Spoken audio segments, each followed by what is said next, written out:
Hi all. As a part of our video series on Ketu, as explained by Maharshi Parashara, we are trying to understand Ketu. Today, we will try to understand Ketu's effect when it is placed in some bad houses. So, this is the second sloka. In this second sloka, Maharshi Parashara is trying to explain the bad effect of Ketu. It is Nichasta Kheta Samyukte Hyastame Vyayagepiva Hrudrogo Manaha Nisya Dhanadhanya Pasukshayaha Daraputradi Pidacha Manaschanchalyam Mevacha. So here Maharshi Parashara is trying to explain the effect of Ketu when it is placed in the Asta, means the 8th house. Also Vyayasthana is the 12th house. So 8th and 12th are generally treated as bad houses in horoscope. Of course 12th is more more malefic than 8th house. So let us see the effect here. So the meaning of a sloka we saw just now is explained here. So Ketu is placed in sign of debilitation. So Ketu every planet has a sign of exaltation and sign of debilitation. So Ketu's exaltation is in Sagittarius or Scorpio. There are different opinions on this, but in one of these two houses, Ketu is very happy. Sagittarius or Scorpio. That is called a sign of exaltation.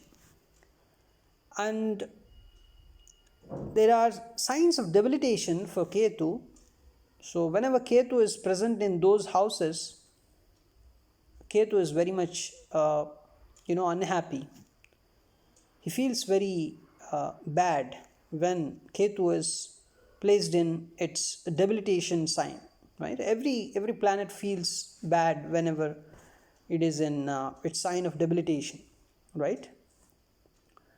So Ketu feels very uncomfortable and bad when it is placed in Taurus or Gemini. So in this particular position, so whenever Ketu is placed in Taurus or Gemini, right, or with a combust planet. So whenever Ketu is with Sun, Ketu doesn't like Sun, right? Ketu doesn't like even Moon also. Ketu and Rahu, these two actually planets, of course, these two planets, they do not like Sun and Moon, right? So even the nature, Sun and Moon always go forward, they never retrograde, right? But Rahu and Ketu, they never go forward, they always retrograde. Even Ketu and Rahu, these two are the shadow planets. They don't have any physical significance, physical body. They are the shadow planets, right? We'll discuss more on Rahu and Ketu stuff in our later videos, but here you can see Ketu is placed in its sign of debilitation. Whenever Ketu is in its sign of debilitation, that is Taurus or Gemini, or whenever Ketu is combust planet is Sun actually.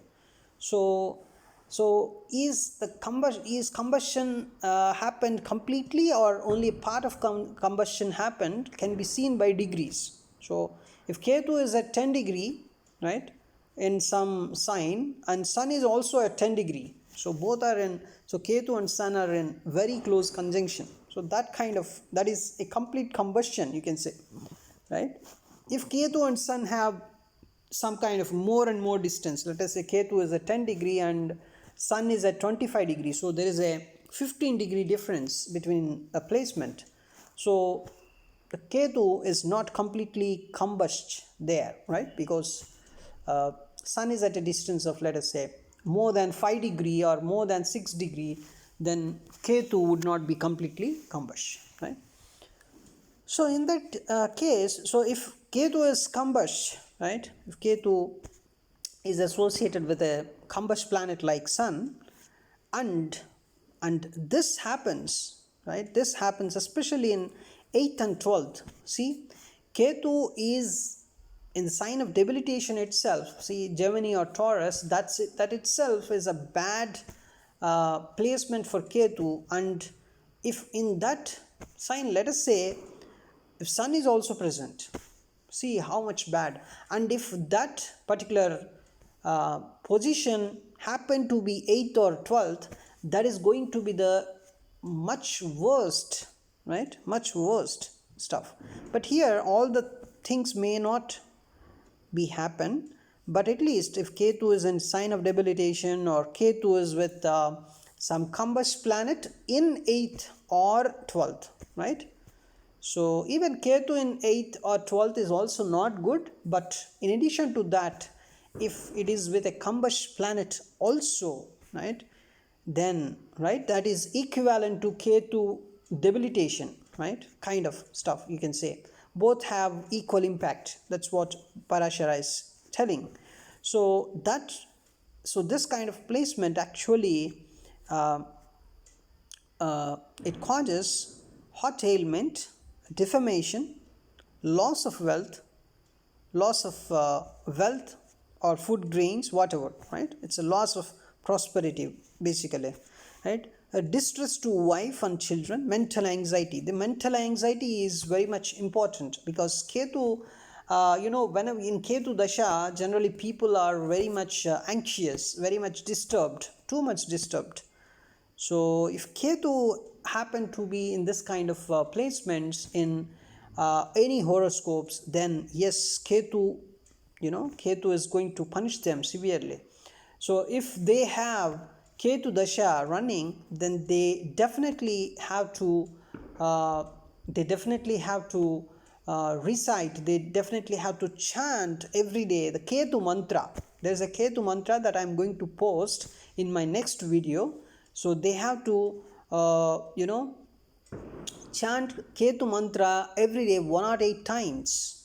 108 times. And also they have to chant Mrityunjaya Mahamantra 108 times, 108 times a day, right? And also they can pray Lord Ganesha, right? Lord Vigneshwara, people say Lord Ganesha or Lord Vigneshwara, right?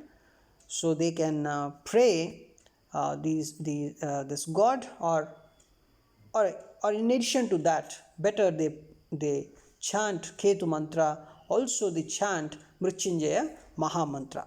So with that, the effect would be lowered. So what we are doing by chanting those mantras or praying Lord Ganesha, we are trying to make Ketu a bit happier, right? Ketu is actually sad in these positions.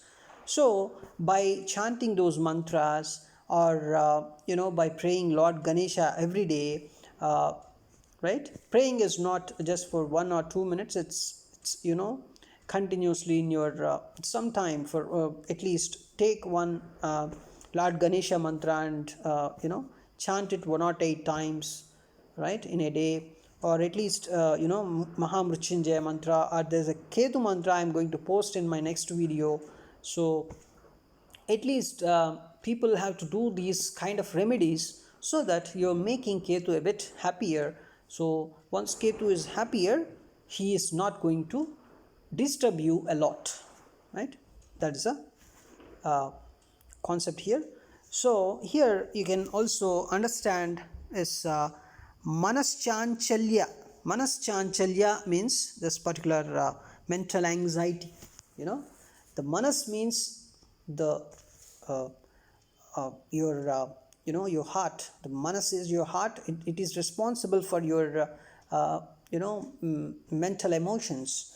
So chanchalya is a kind of anxiety you have. So there's mental anxiety. This is the main problem, and because of this, you may have some problems with your family members. You may detach them, means you just leave them, and they may live in some other place and you may live in some other place because of Ketu's effect. Ketu gives you seclusion.